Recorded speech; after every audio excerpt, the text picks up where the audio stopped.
Bien, amigos, nos acompaña hoy en esta consulta el doctor Miguel Montalvo.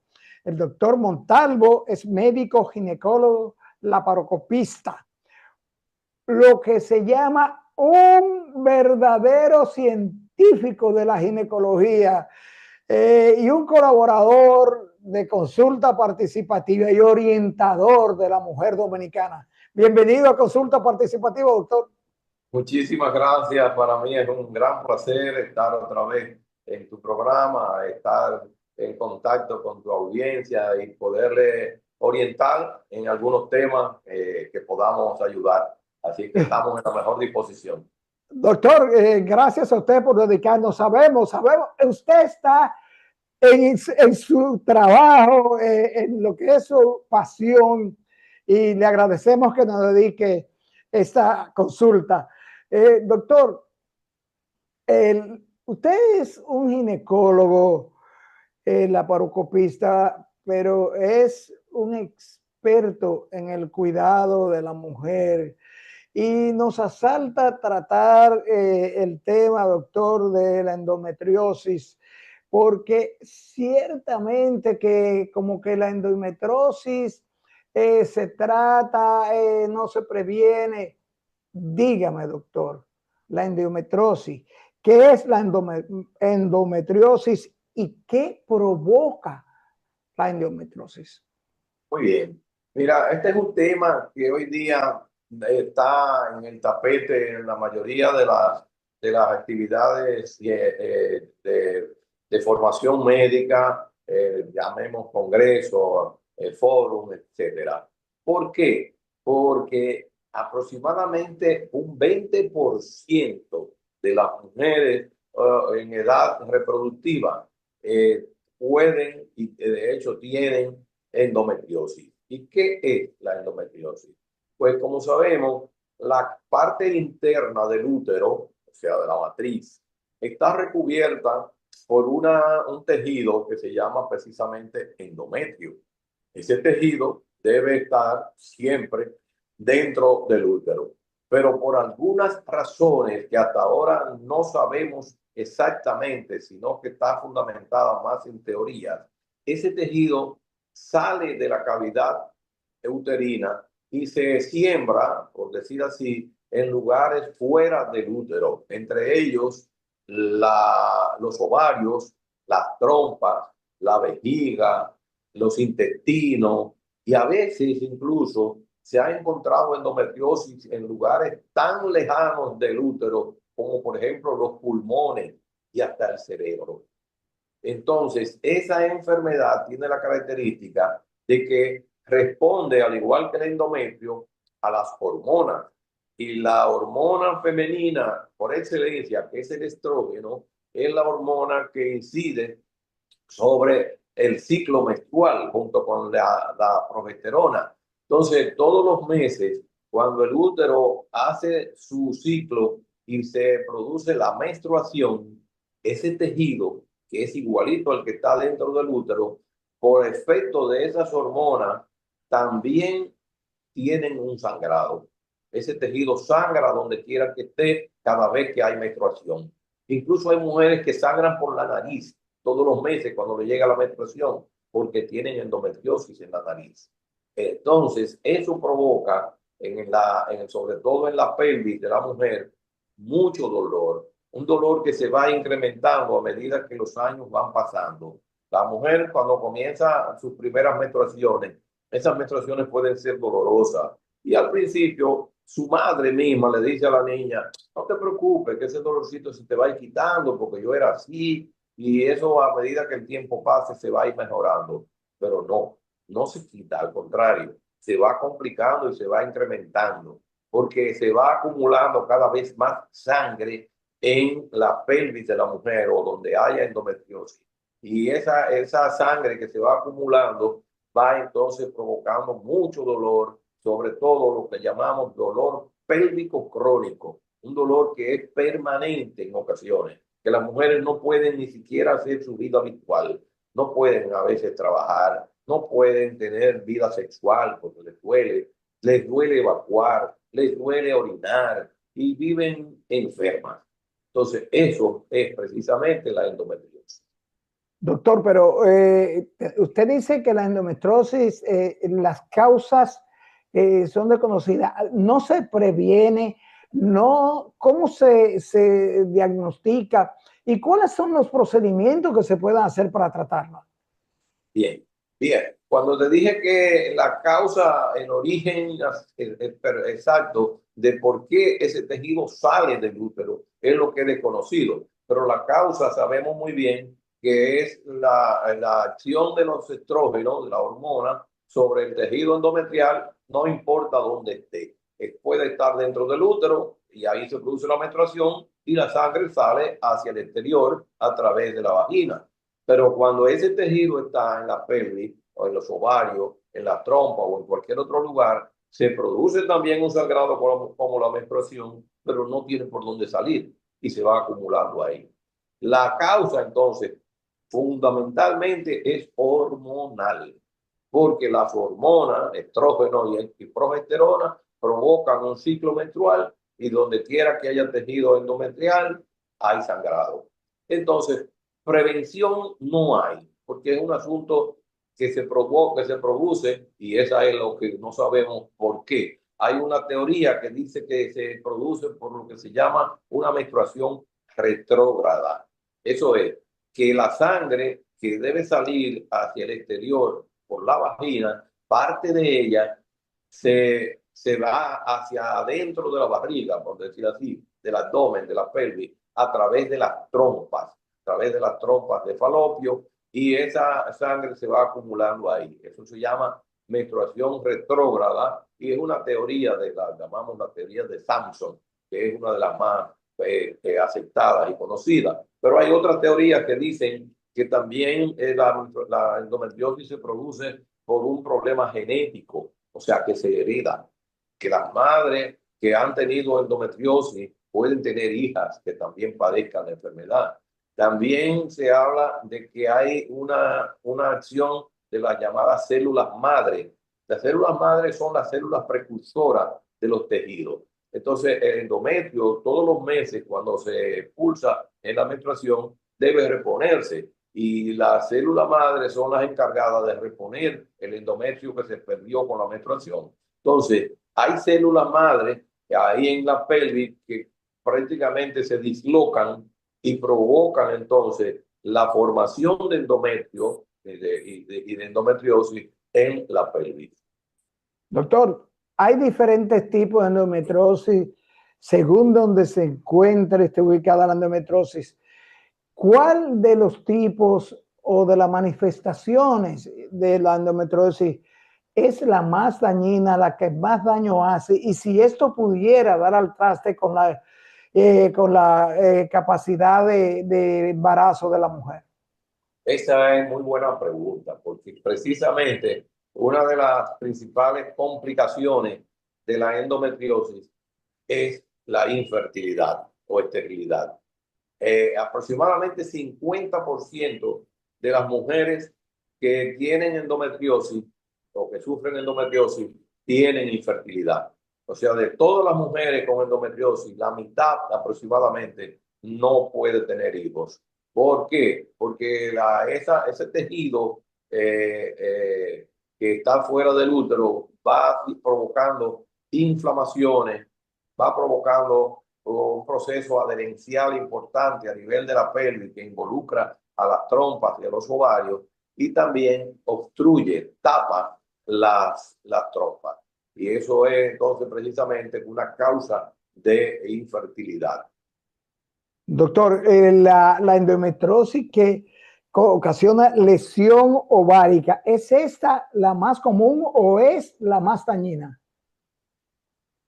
Perdón, repítame la pregunta. La endometriosis que provoca lesión ovárica, Ok. ¿es la más dañina? ¿Es la más común? Bueno, sí, los ovarios precisamente son los órganos que más sufren el efecto de la endometriosis. Incluso hay una patología que se llama endometrioma, que son unos quistes grandes a veces, que no es más que cuando el ovario va recibiendo esa sangre que todos los meses sale del endometrio, del útero, a través de las trompas, como dije, se va acumulando dentro del ovario y el ovario va creciendo, creciendo y se convierte entonces en un globo lleno de sangre, que es lo que llamamos endometrioma.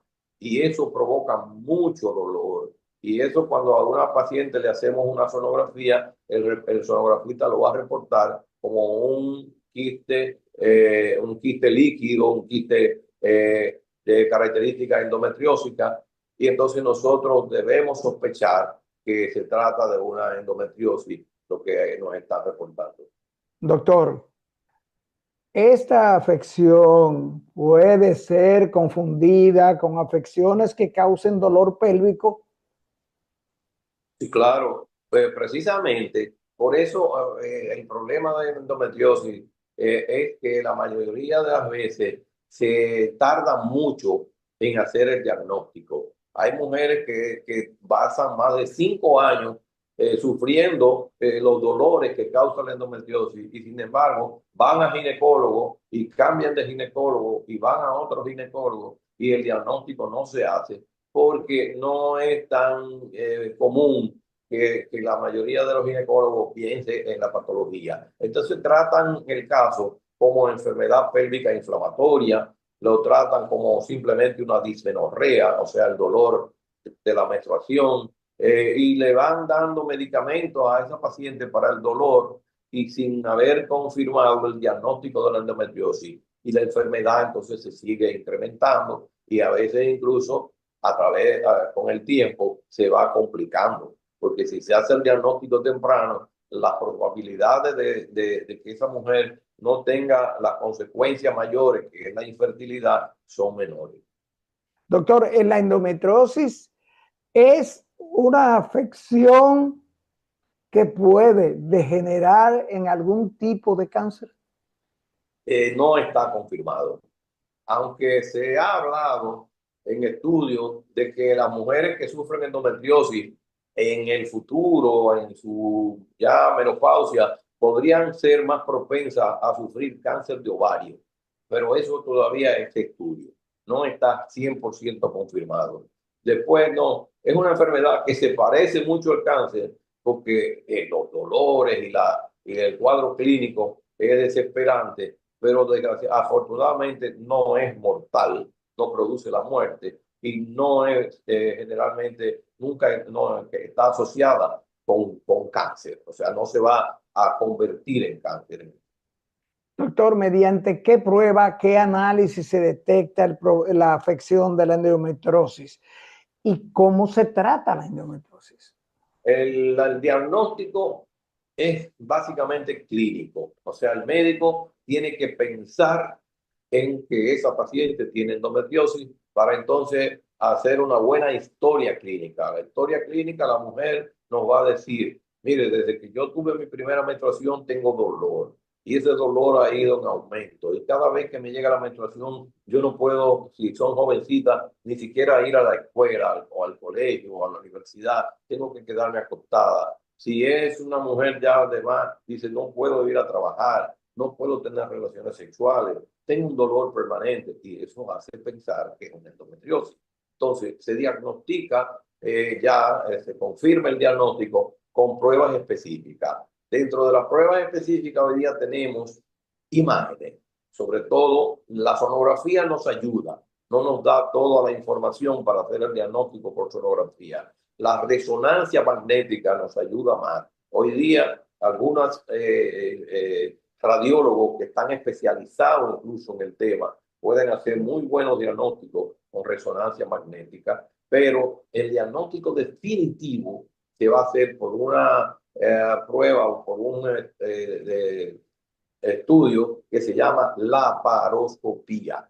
La laparoscopía, que no es más que un procedimiento quirúrgico en el cual vamos a hacer una pequeña incisión en el ombligo generalmente y 2 o 3 incisioncitas más chiquititas de 1 centímetro para poder entrar lo que son los trócares o instrumentos huecos a través de los cuales vamos a entrar una cámara y vamos a poder ver directamente todo la pelvis y luego podemos entrar a través de los otros agujeros, instrumentos mediante los cuales vamos a operar, a quitar si hay focos endometriósicos, a quitar si hay quistes en los ovarios y a liberar todas esas adherencias y todos esos procesos inflamatorios que se han ido produciendo. Y ese es uno de los mejores recursos que tenemos hoy día para tratar la endometriosis. Conjuntamente con eso, entonces se trata también con medicamentos. Hay medicamentos muy buenos, entre ellos tenemos el Luprolide, que es una inyección que se pone generalmente mensual o cada 3 meses, y hay otros, como por ejemplo el Dienogest, que es un medicamento tomado en pastillas.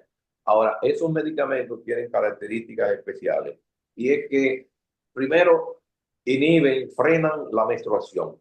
Durante lo que esté usando la mujer, ella no va a menstruar, porque el objetivo es ese, que no menstrue para que no se produzca el ciclo menstrual y entonces la endometriosis no siga creciendo, no siga desarrollándose.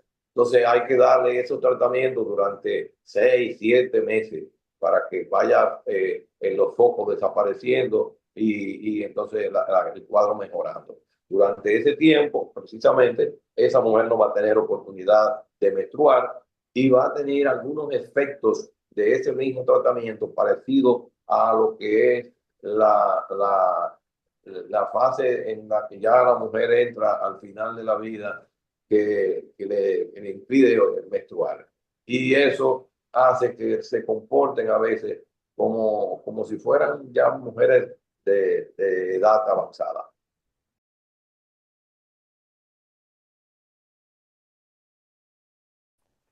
Doctor, entonces el tratamiento más efectivo comprobado para combatir la endometriosis es un procedimiento laparoscópico. Bien, la laparoscopía nos sirve tanto para el diagnóstico como para el tratamiento. Antes solamente era diagnóstica, pero ya hoy día los laparoscopistas modernos ya somos cirujanos laparoscopistas y podemos resolver quirúrgicamente mediante la laparoscopía cualquier evento que encontremos, incluyendo quistes, incluyendo muchas veces adherencias intestinales, porque los intestinos llegan a ¿cómo se llama?, a pegarse uno del otro, a adherirse debido a los focos endometriósicos y esto provoca mucho dolor. Podemos ahí liberar los focos que hay en la vejiga, hasta llegar hasta el colon y el recto, que a veces se mete allá la endometriosis, provocando eso, los dolores al evacuar. Entonces, todo eso lo podemos hacer por la laparoscopía y lo hacemos, de hecho, con bastante frecuencia en nuestro trabajo habitual. Nada que ver el Papá Nicolau para diagnóstico de endometriosis, doctor. No, no tiene nada que ver. El Papá Nicolau es otro estudio muy útil que debieran todas las mujeres, desde que inician la vida sexual, realizárselo por lo menos una vez al año. Pero el objetivo del Papá Nicolau es la determinación, la investigación de células que puedan ser sospechosas de daños, cambios en el cuello del útero que puedan llevar a que esa mujer desarrolle un cáncer de cuello uterino. Es la mejor prevención, la mejor forma de evitar a tiempo que el cáncer de cuello uterino pueda existir en una mujer. Y no importa la edad, a partir de las primeras relaciones sexuales, todas las mujeres deben hacerse por lo menos una citología cervical o Papá Nicolau una vez mínimo al año. Doctor, usted ha tocado un tema que me obliga a la pregunta. Este famoso, pernicioso, dañino cáncer de cervix, ¿qué es lo que provoca el cáncer de cervix, doctor? Bueno, antes, y cuando te hablo de antes, te hablo de los años 70, 80, se hablaba de que el cáncer de cervix era por promiscuidad sexual, que era por infecciones, que era por lesiones cervicales, y había muchas teorías que hoy prácticamente han desaparecido, porque está hoy demostrado que el cáncer de cervix uterino está íntimamente relacionado con una infección viral que se llama papiloma virus humano. Hay más de 100 cepas diferentes de este virus, de papiloma, pero no todas son las que provocan o podrían provocar el cáncer de cervix. Ya está establecido, incluso hay identificadas 4 o 5 de esas cepas que están relacionadas íntimamente con el cáncer de cervix, como son la cepa 16, la 18, la 45, etcétera, que se sabe que cuando hay cáncer de cervix, una de esas cepas lo provocó. Entonces, hoy día hay a nivel mundial prácticamente una epidemia de infecciones por este virus. No hay lugar del planeta Tierra en donde no haya infecciones por papiloma virus humano. Por tanto, las mujeres, sobre todo que tienen vida sexual activa, tienen que tener mucho cuidado porque se pueden contagiar, contaminar, y si no se hacen su Papá Nicolau una vez al año, cuando vengan a darse cuenta, ya podría ser tarde. De manera que hay que tener hoy día presente que el papiloma virus humano es el vehículo, es la causa fundamental del cáncer de cervix. Doctor, volviendo al asunto de este virus y las infecciones vaginales, las infecciones de transmisión sexual, ¿cuán dañina y cuánto inducen o degeneran estas infecciones un posible cáncer de cervix? Mira, eso mismo es lo que te acabo de decir. Antes pensábamos que todas esas infecciones, las que son por clamidia, por gonococo, por tricomona, podían ser también causas de cáncer de cuello. Hoy día no. Hoy sabemos que esas infecciones pueden causar otras cosas. Pueden causar incluso infertilidad, como por ejemplo la clamidia. Pueden provocar inflamación de la pelvis, pueden provocar otras cosas, pero no infecciones urinarias, por ejemplo, pero no necesariamente el cáncer de cervix. Prácticamente se ha demostrado que solo el virus del papiloma virus humano es el que tiene relación con el cáncer de cervix o cáncer del cuello uterino. Doctor, es cierto lo que nos dijo una dama fiel seguidora de estas orientaciones de ustedes, los profesionales de la salud, a través de consulta participativa, que hoy día las infecciones de transmisión sexual son un recuerdo. No, no, para nada. Las infecciones de transmisión sexual hoy están más latentes que nunca, porque la vida se ha ido liberalizando de tal forma que las mujeres hoy día, desde muy temprana edad, inician su vida sexual y desgraciadamente no la inician y la continúan con la misma pareja. Cambian con mucha frecuencia de pareja. Esas muchachas que se inician a los 14, 15 años, de cuando vienen a tener 20, 25 años, han tenido 5, 6, 8 parejas. Y cada pareja de esas es un potencial transmisor de una de esas infecciones. Entonces, no es cuestión del pasado, es del presente y muy presente. Y sobre todo el papiloma, que como te dije, en la gran mayoría de la gente joven que está en actividad sexual, está presente. Ese virus cualquiera lo puede tener porque no se manifiesta, no da síntomas, tanto en el hombre como en la mujer pueden tener el virus del papiloma y no sentir nada. Solamente se detecta cuando se hace un Papá Nicolau u otra prueba de ADN y se verifica que hay una infección por papiloma. Pero eso es ya cuando la mujer va al médico a hacerse su examen ginecológico. Los hombres, por lo general, no van al urólogo a hacerse un chequeo habitual. Van ocasionalmente, cuando ya a veces sienten algún síntoma que no es necesariamente de eso. Y no hay muchas pruebas para confirmar que los hombres tienen una infección por papiloma. Por eso pasa desapercibido. y suelen entonces ser los que le transmiten a la mujer el virus, aunque ella también se le puede transmitir al hombre, porque precisamente esas son las enfermedades o las infecciones de transmisión sexual que se convierten en un círculo vicioso en la cual uno le pega al otro la enfermedad.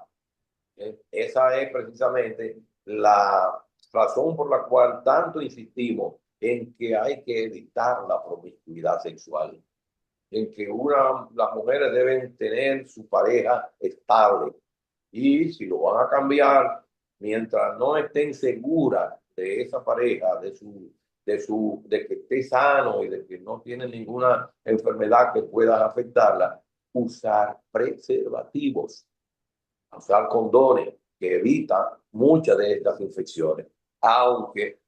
Y debo decirlo, el virus del Papa Nicolás, perdón, he dicho Papa Nicolás varias veces, el virus del papiloma se transmite por vía sexual, pero aunque el hombre se ponga un condón, un preservativo, puede transmitirlo, porque el virus puede estar en el tejido del escroto, o sea, de la bolsa, y al tener roce con la vagina, vamos a decir así, con la vulva, pues el virus puede entonces infectar, contaminar la vulva y penetrar hacia la vagina y llegar hasta el cuello del útero y provocar todo lo que hemos dicho. Doctor, fuera del virus del papiloma humano, las infecciones de transmisión sexual que, como usted señala, se convierten en un círculo vicioso, ¿pueden provocar esterilidad en la mujer?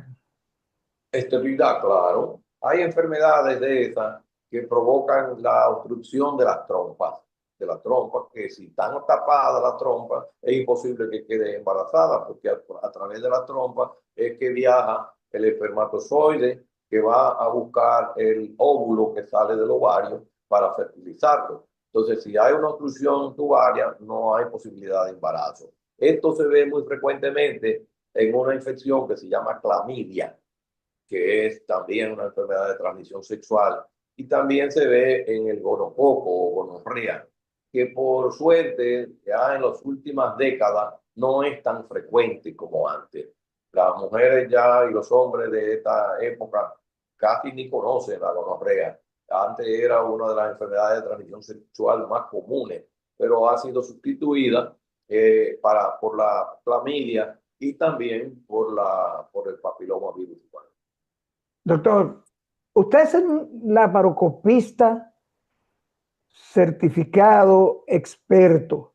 La laparoscopía a nivel vaginal, a nivel de la mujer, ¿cuáles procedimientos, cuáles patologías, cuáles enfermedades vaginales se pueden tratar con procedimientos laparoscópicos y en qué consiste la laparoscopía?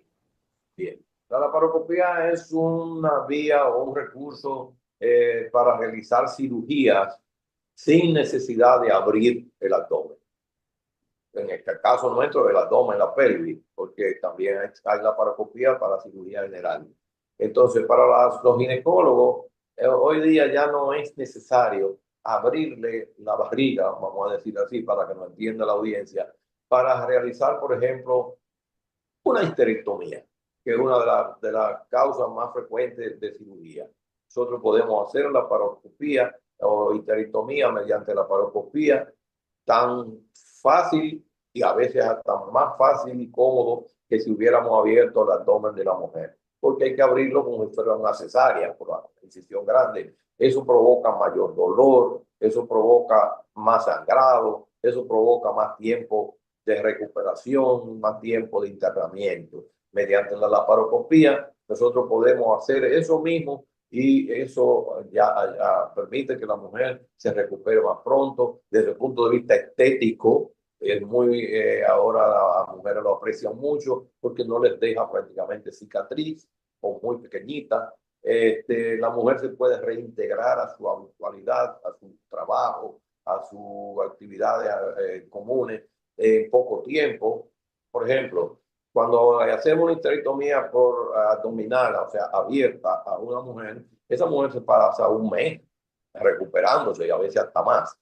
Si es por la laparoscopía, esa señora se puede ir a su casa al día siguiente a la semana ya puede manejar y a los 15 días puede irse a trabajar y no pasa nada. Pero aparte de la histerectomía, podemos hacer, por ejemplo, quistes de ovario, podemos hacer, hoy día, una de las cosas que más hoy día solicitan las mujeres, esterilización, o sea, prepararse, como le dicen comúnmente. Prepararse de manera tradicional también conlleva una cirugía, con una incisión, a veces mediana o grande, para poder entrar a hacer el procedimiento. Pero por la paroscopía hacemos dos hoyitos chiquititos de 1 centímetro, hacemos el procedimiento en 10 o 15 minutos y esa señora se va para su casa enseguida. Puede irse a trabajar a los 2 o 3 días y todo sale muy bien. Podemos resolver, por ejemplo, durante hay cosas como, por ejemplo, el embarazo ectópico. El embarazo ectópico, que es una de las complicaciones serias del embarazo. Nosotros antes había que abrir esa mujer de emergencia, hacer una incisión grandísima, y todavía mucha gente lo sigue haciendo. Pero lo que hacemos cirugía laparoscópica, podemos resolver eso mediante la laparoscopía, y la mujer se recupera rapidísimo y se reintegra a sus actividades rápidamente también. O sea que prácticamente toda la cirugía, y sobre todo la endometriosis, que es el tema central, todos esos procedimientos hoy día pueden y se deben hacer hoy ya por la paroscopía, porque estamos en una época de donde la gente tiene que seguir viviendo y trabajando, y donde la estética es muy importante, y donde tenemos a mano recursos modernos para no tener que sufrir dolores ni pérdidas masivas de sangre en una cirugía. Entonces, todo eso nosotros lo podemos hacer, y de hecho lo hacemos con frecuencia por la paroscopía. Doctor, riesgos y daños colaterales por los procedimientos laparoscópicos.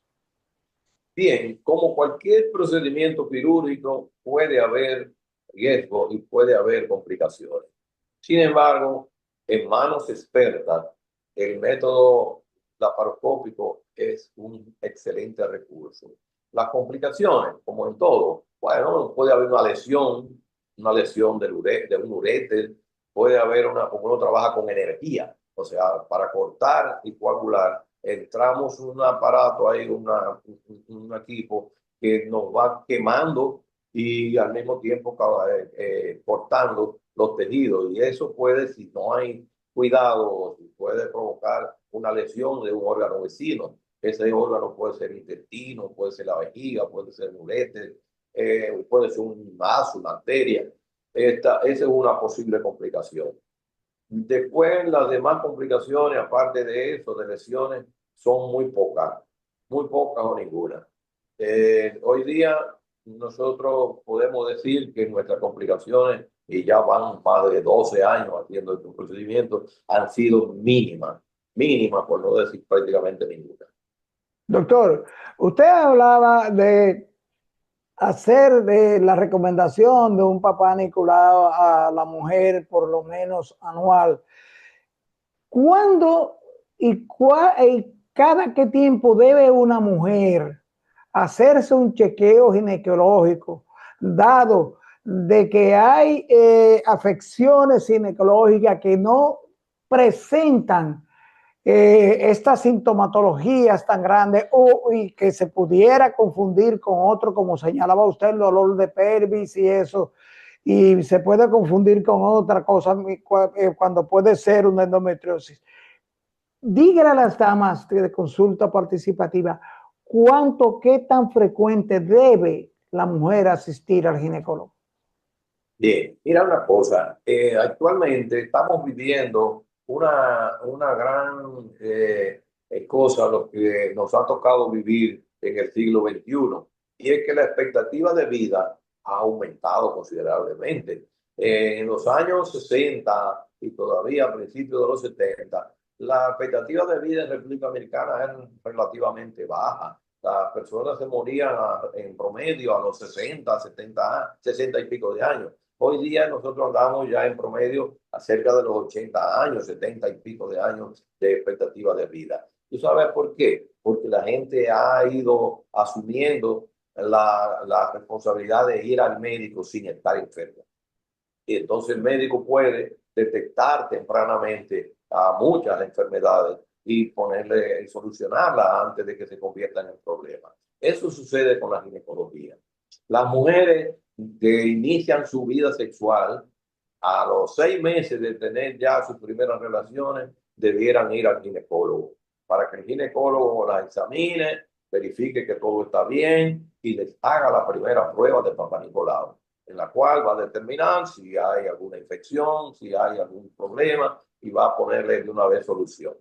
Y a partir de ahí, esa mujer debería ir al médico por lo menos una vez al año, mientras está jovencita. El joven, quiero decir, en su edad reproductiva. Si queda embarazada, ya es otra cosa, porque ya tendrá que ir a las consultas prenatales, que son mensuales y que son al final casi semanales.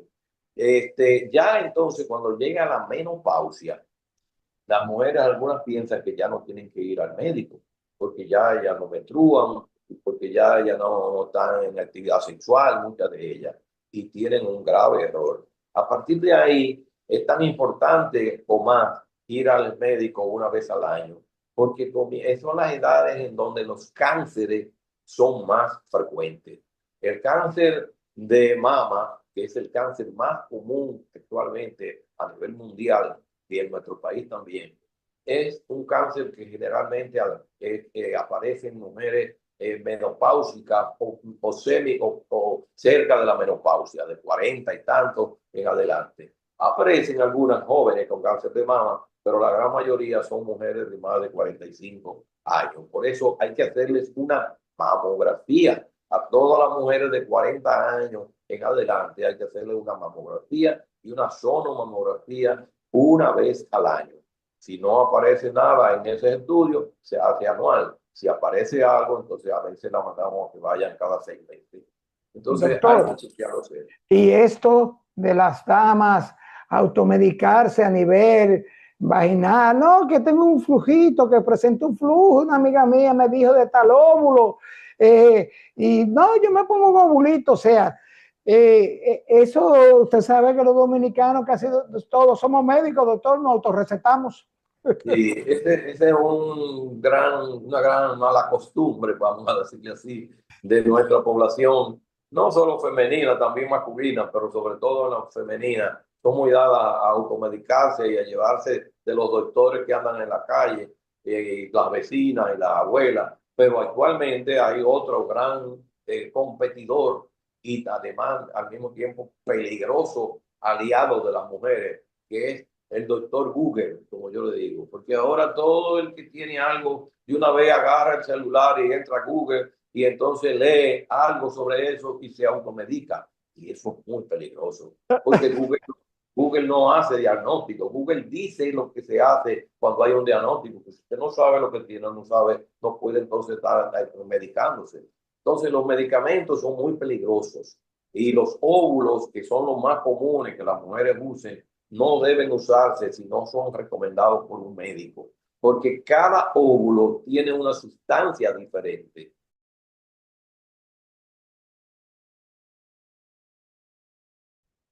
Amigos, amigas, gracias por acompañarnos a esta consulta con el doctor Miguel Montalvo, médico ginecólogo laparoscopista. Y les invitamos a que nos acompañen en la próxima consulta.